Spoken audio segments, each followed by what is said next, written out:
Hi, welcome to another episode of MYD Global. I'm your host, Leanne Hackman-Carty. Island economies are often really hard hit when it comes to disasters, but there's a lot of great work going on in island communities when it comes to being more resilient and taking on those challenges. In this episode, I speak with Sapphire Vital. She's an environmental engineer in Dominica, and she's also an Island Innovation Ambassador. So stay tuned as I talk to Sapphire about some of the challenges and opportunities that she sees in her island region.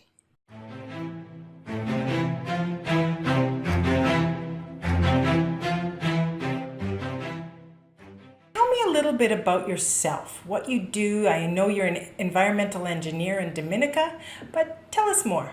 I am from the lovely island of Dominica.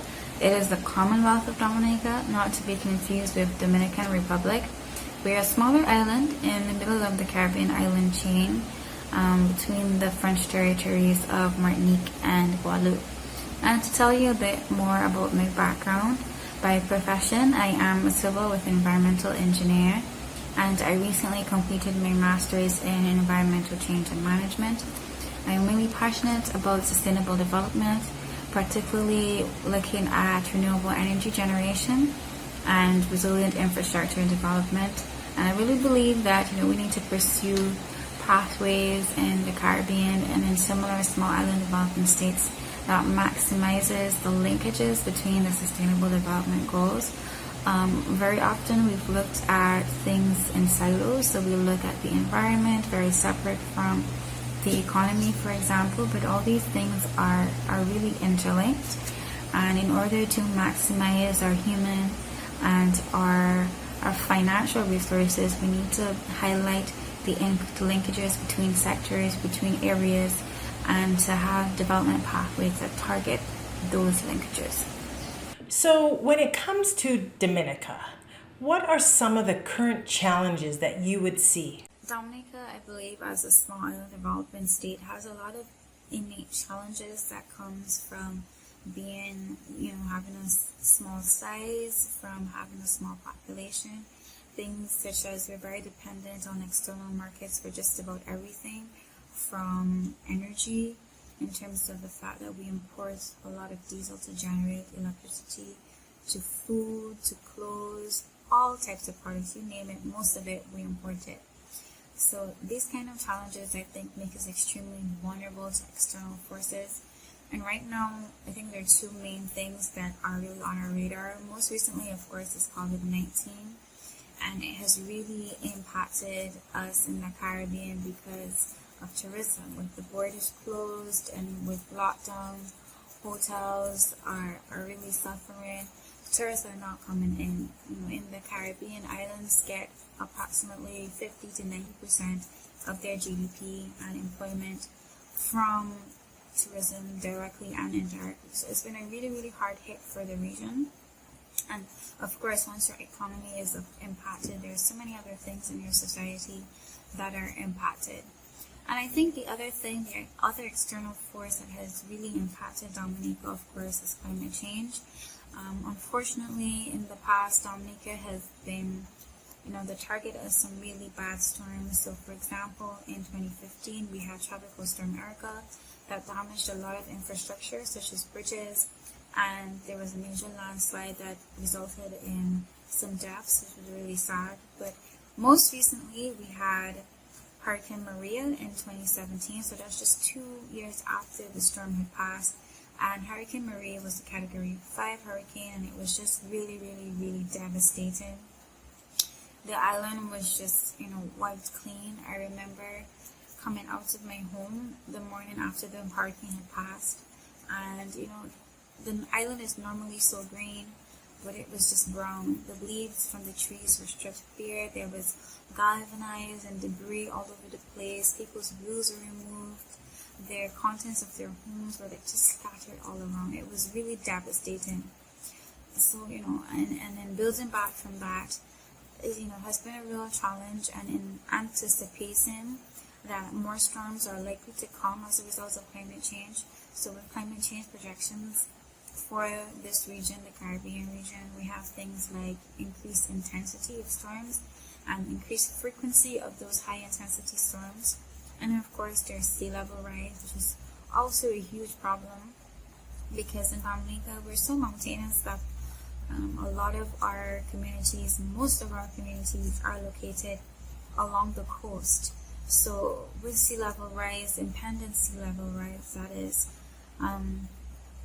there's real potential to see even more devastation and to have a condition where the island is almost uninhabitable.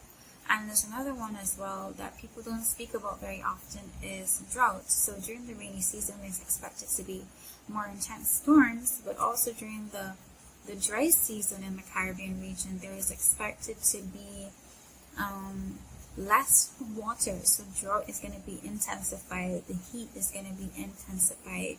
So it's really just projection of a place where it is really hard, really difficult for people to survive. So that is like, a cloud that is hanging over our head, that has been hanging over our head for some time, and it's a reality that we're dealing with right now and still rebuilding from Hurricane Maria. So how about opportunities? What about the opportunities in Dominica? What are some of those? I think that the opportunities that exist in Dominica are really in answer to these key challenges. So, for example, the major ones that come to mind for me are in terms of dependency on external markets. There's, for one, in food production, Dominica has a really fertile volcanic soil. We were once an agricultural state before free trade came into place, and we were unable to compete with these large farms in countries in Latin America, for example. But our soil is still there, and we are not nearly producing as much agricultural produce as we could, and I think that there's an opportunity in that for food security, to produce more food locally for the population, to decrease the need for the amount of imports that we bring into the country. Another area I think that is really critical is renewable energy. So, for example, in Dominica, most of our electricity is currently produced from diesel, so we import that into the island. And we do have some hydro electricity generation currently going on. But there's so much more potential. So, for example, we have sun 365 days a year.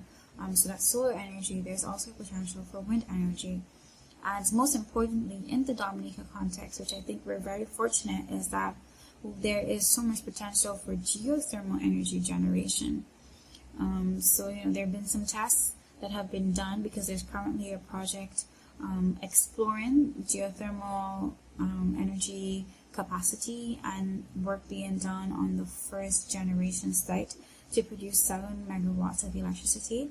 But beyond that, the capacity on Dominica is so vast that we have enough energy to cover all the electricity needs for the island and to export to our neighboring islands as well. So there's just vast potential in that area. That's great. Is there anything else that you want to share before we wrap up?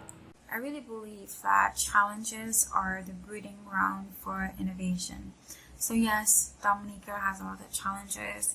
We have challenges with our economy being small. We have challenges with our environment in terms of climate change. We also have challenges in terms of our social development, where, for example, a lot of young people go away to study and they don't return to the island. So there's significant brain drain that has occurred over years on the island. But I think that this positions us, it might seem as a negative thing, but I don't think it is. I think it positions us to come up with innovative solutions to our problems.